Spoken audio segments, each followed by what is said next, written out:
Today we're going to take a look at a 2015 Chevrolet Volt. This would be a pre-owned car at this point in time. We thought we'd bring you this review for a couple of reasons.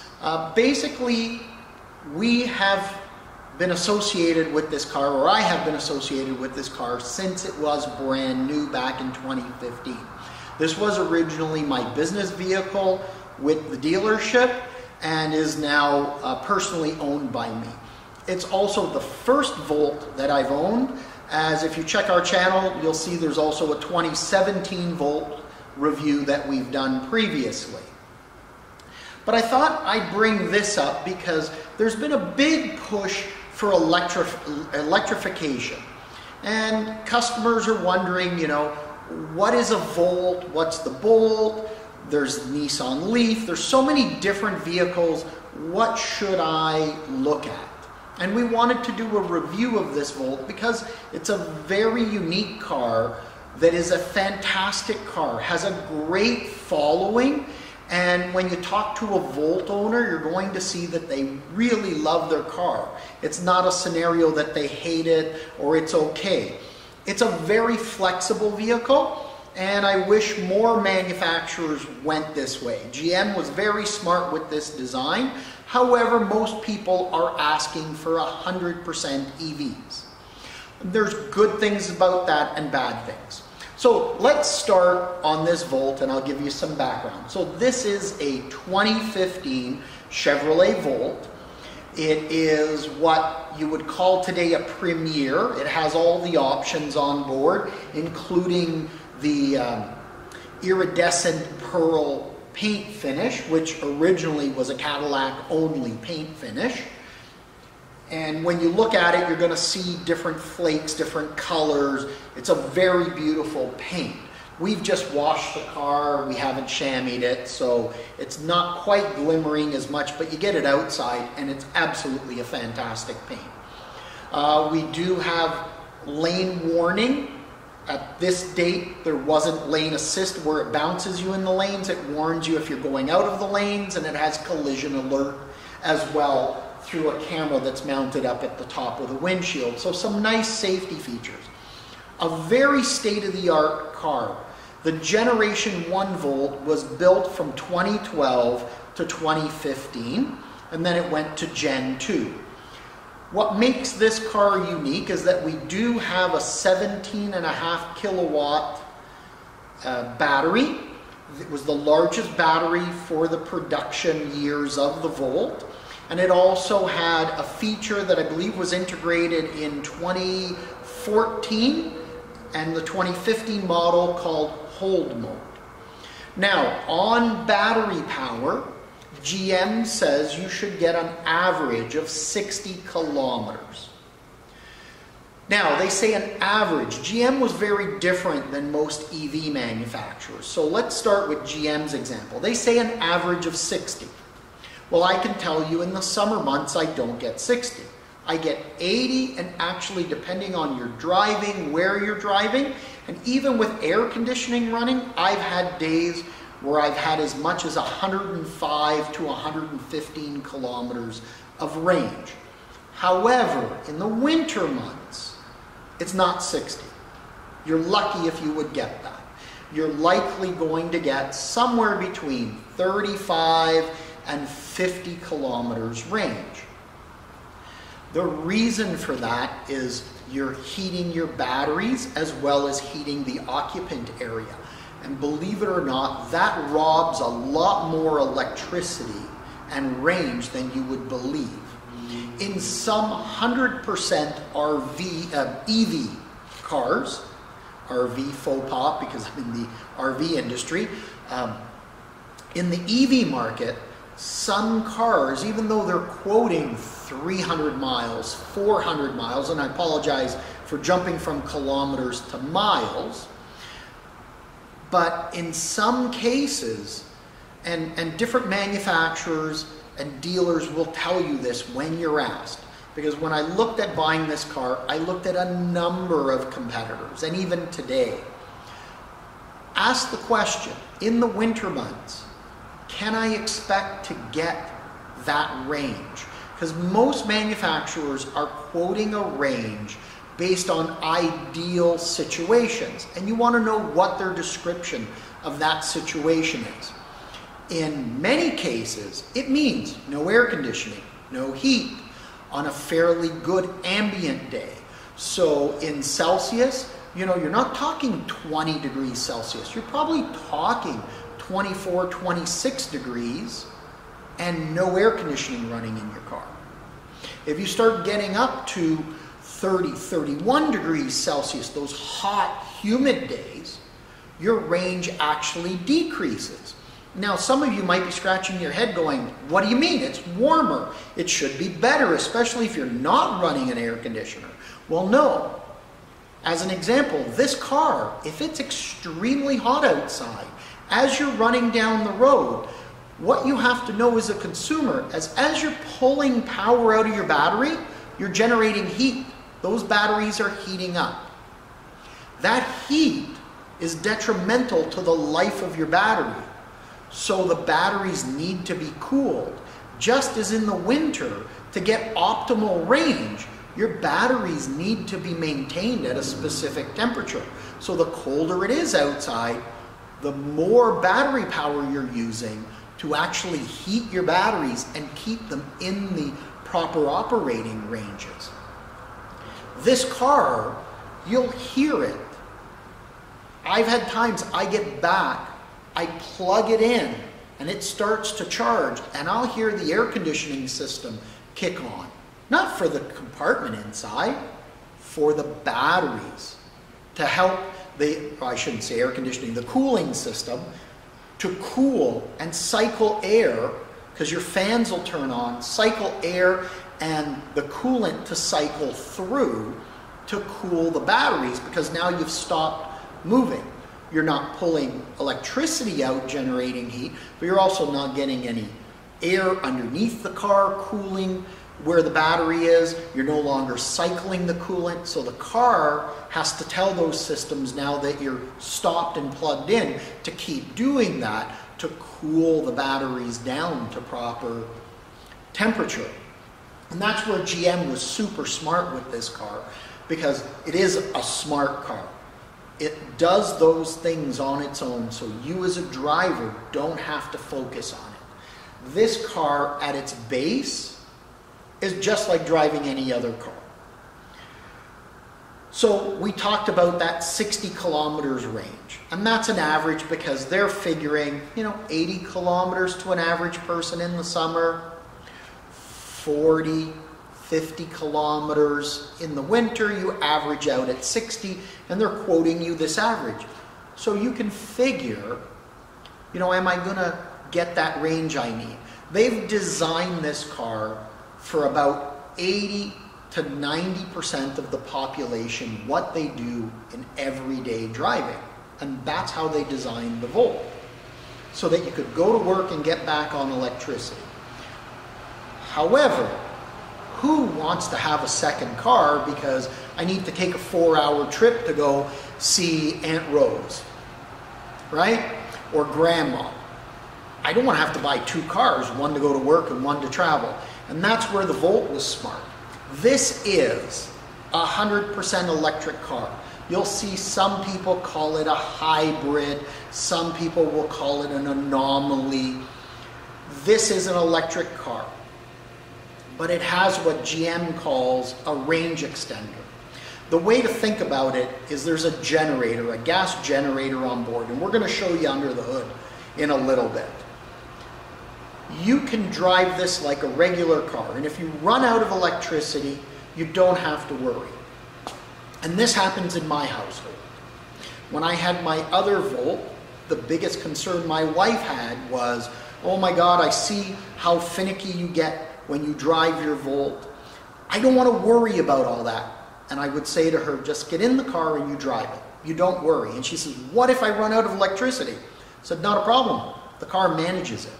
When you're driving down the road and you reach that point where you run out of electricity, the generator will kick on. It will burn little amounts of fuel to actually generate electricity and put that electricity to the electric motor.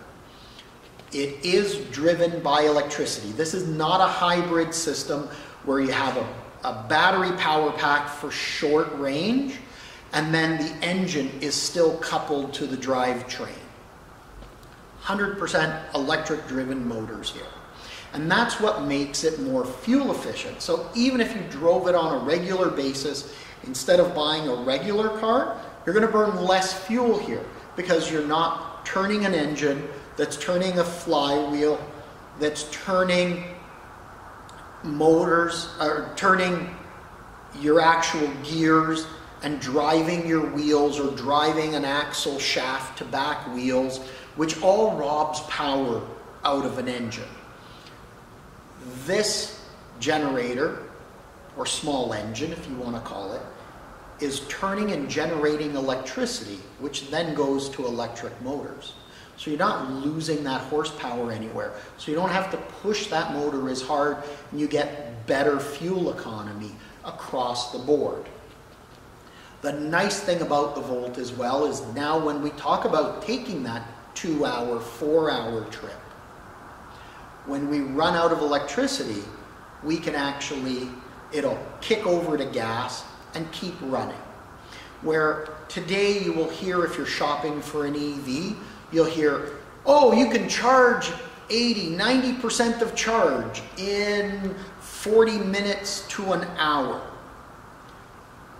What you need to know is there's 3 levels of charging. You have level 1, which is 110 volt. 110 volt is your household plug. This car comes with a 110 volt plug-in. You can plug it in. It's going to take approximately 10 to 12 hours, depending on whether you're charging on 8 amps or 12 amps, because a household plug is maximum 15 if you're in a newer construction. Or you can charge this level 2, which we're going to show you in a moment, which is 240 volt. Charges the car in full, to full capacity, 4.5 hours. When you hear things like it will charge, a Tesla will charge to 80, 90% of its battery capacity in an hour, that's a level 3 charger. The difference is a level 2 is going to be somewhere in the 30 to 40 amp range. Now, when I say 30 to 40 amps, remember that most houses have a 100 amp to 200 amp panel. So if you have a 100 amp panel and you're putting in a garage charger that's taking 30 to 40 amps, that's 30 to 40% of your house power coming in. Less of a concern when it's a 200 amp panel.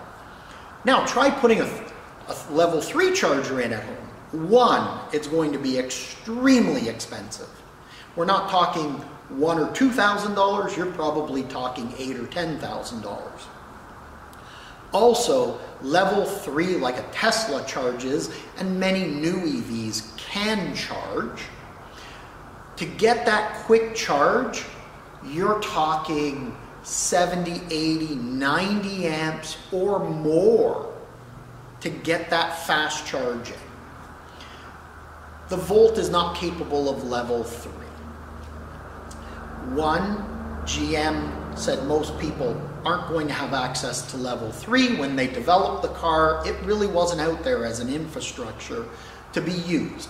Also, and here's a little EV education, when you charge your battery that fast, we talked about generating heat when you're using the power in your battery. It's going to be the same when you charge it. The more charge you put in, the more heat it generates, which can shorten EV life in your batteries. GM engineered the Volt that you're actually never using more than 75 to 80% of the battery. The reason they've done that is they've found when you charge and when you discharge the battery, if that battery retains that 20-25% charge, you actually get longer life because you're never draining your battery 100% and pulling it back up. Plus, by using the lower amp charging system, it takes longer to charge, generating less heat, which gives you longer life. If you read in a number of the forums, the Facebook groups that talk about the Volt, you're going to see people reporting battery life that's astonishing, that they have years and years and miles on batteries that have great battery life. This vehicle right now has about 115,000 kilometers on it and is still getting original distance on its battery. So that's a little bit of EV background as well. Fuel economy, right at the moment, we are, and I'll try to get this miles per gallon for our US cousins, I believe we're about 2.67 liters per 100 kilometers. And that's a little high because we were down as low as about 1.8, 1.9 liter per 100 kilometers for lifetime usage. Back a little while ago, we've had, prior to COVID, some large long distance trips where you're running gasoline only. And when I say long trips, I've taken 10, 12-hour drives where I'm not stopping to charge. I'm running out of electricity and I'm driving on gas, or I'm starting to drive on gas, saving my electric charge for in-city driving. So the 2014, 2015 Volts have a feature, we'll talk about it now, called hold mode. Hold mode allows you to engage it, and it means exactly that. Hold on to my electricity. Don't use my electricity. I want to use it at a later time. In places like Europe, when you go into the city of London, they have congestion charges, etc. If you're running on electricity, you don't pay that. So somebody coming from a little further away that's beyond the electric range of the Volt can say, I'm going to use a little bit of fuel to go down the interstate. When I get to the city limits, I'm going to switch over to electricity, where I'm going to be able to get more regeneration from stoplight to stoplight, moving down the road at a slower speed, where the electricity is a lot more efficient and I get a lot further range. An example of that is one day I had to go to downtown Toronto, and I was coming from north of Barrie. And I actually did that, used a little bit of electricity starting my trip. When I got onto the highway and going down the 400, I put hold mode on to hold my electricity. Well, I went downtown Toronto, get down, get off the highway, disengage hold mode, I'm back in 100% EV mode, and I'm driving. I'm driving through the city, and I forget the exact numbers, but I'll give you an example. Got into the city and had 26 kilometers left of electric range. When I left the city to head home, after going to a meeting and having to drive around a little bit to get there and then get back to the highway, when I got back on the highway, I had 29 kilometers of electric range. And you're sitting there going, wait, how did you have more kilometers after you were driving? Well, that's stop and go traffic by using the low mode, which is a higher regeneration. When I'm traveling at a slower speed, I'm very efficient on electricity. When I was coming up to a red light or traffic was slowing and I used the lower regeneration, it was actually recapturing electricity that had been used. And if you do it right, you can actually go through some of those scenarios and gain mileage. Also, remember I mentioned this is a smart car. The car is always recalculating your range based on your driving style and what's happening. So you could get in this car on a cold day and it says you have 30 kilometers. You start driving a little bit quicker. You turn up the heat and all of a sudden you glance down and it says, whoa, you got 29 or 28 kilometers of range because you're consuming it faster than when you originally started. So it's always evaluating that driving style. But the regeneration can get you more mileage, especially in city. Great feature with the hold mode. Now, a couple of modes. You have 4 in total. So you have EV mode, which is your standard mode as soon as you start your car. You can select down to sports mode. Sports mode sharpens the throttle response, makes it a little bit quicker, a little sportier, exactly what it says, a little sportier to drive. However, you have to be careful because in that sportier mode, you can use electricity quicker. Then there's a mountain mode.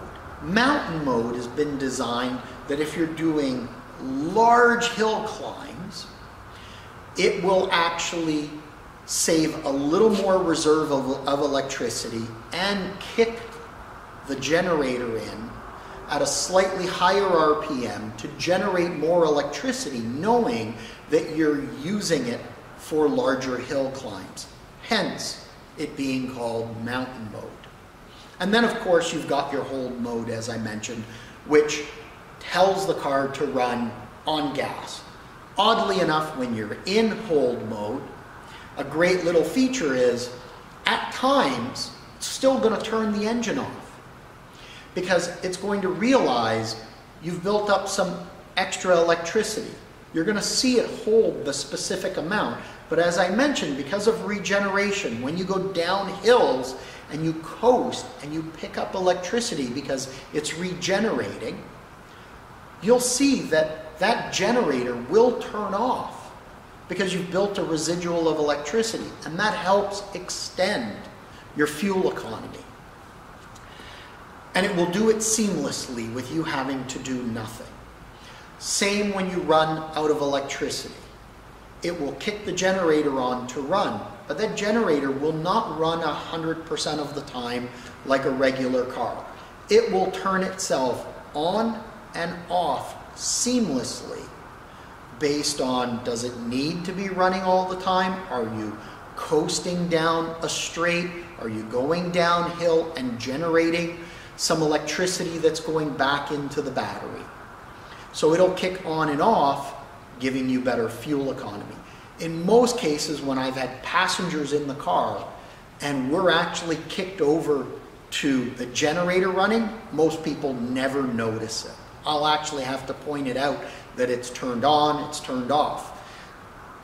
I do that because people find it neat to know that the car's doing this automatically. What's also nice, heaven forbid you get yourself into a situation where you've run out of that electric range that it tells you, and you ran out of fuel for some reason. You've really gotten to that point. If that was a traditional EV and you've run out of range, you've stopped. You're done. You need to charge it. Remember, we talked about that reserve, that 20-25% of reserve that it keeps in the battery for charging purposes, recharging. If you really get into a dire strait, there's not fuel for the generator, you've technically gone through your EV range, the car will go into a limp mode and start to use some of that reserve to get you potentially to that next spot. And that's kind of a neat little feature. It's really that hazard in case. But really, you'll never need to worry. Now, the Volt is one of those few cars, because of this combination of EV with gas generator backup, that you won't have range anxiety. I have driven some pure EVs, and there have been a few that have given me some range anxiety because I've literally been counting the kilometers, figuring to the next charge station because it was really hot that day or needed to run some heat and it was going to be close. I've never had that in the Volt. The other nice thing is right now, because EVs are becoming popular, there have been a few situations in the winter months where there have been 8, 10, 12-hour standstills on highways. And there's questions coming out, man, if I'm in an EV, will I have enough range to keep heat going if it's minus 20, minus 25? Again, with the Volt, because of that generator, you have that extra ability that it can be running and heating, and it's actually more effective with heat. Will generate more heat when that generator's running than heat off of the batteries. Today you're seeing the car with its winter tires on. We do run aluminum rims, a little bit lighter weight for the car, and we're running Yokohama tires just to have a better winter tire, because with EVs what you need to watch with your tires is that they're normally a low resistant rolling tire, harder rubber, and you'll find even in the fall, the late fall, don't even have snow, but when the roads are getting colder, the temperature outside is getting colder, you're going to notice your car is a little slicker because the hard rubber is having even a harder time at sticking to the pavement. The low rolling resistance is meant to not inhibit the car rolling down the road. Unlike a sports car where it has a stickier tire and you wear your tires faster. You'll get longer life out of your tires, but it's because they're not wearing as fast, the rubber's harder, and even though they're rated as an all-season, you really do not want to drive it in the cold weather, or especially as snow starts to come down. I speak from experience. One year we had an early snowfall, and it was days before I was planning to put the winter tires on, because the weather had been nice and it just turned on a dime. The weather dropped, and instead of getting rain, we got snow, and I will tell you, it's the one time that I didn't enjoy this car. Out of all the years, it was a little frightening because the cold rubber, the hard rubber, really did not give it a great road presence. So you'll need to go over, whether it's a Volt or an EV, over to a winter tire that is going to stick better in the winter months. You're going to suffer a bit of range for it, but the safety is the big key. Let's take a look inside. I'm going to come over, grab the camera. We'll go take a look at the car, its seating configuration, and some of the features.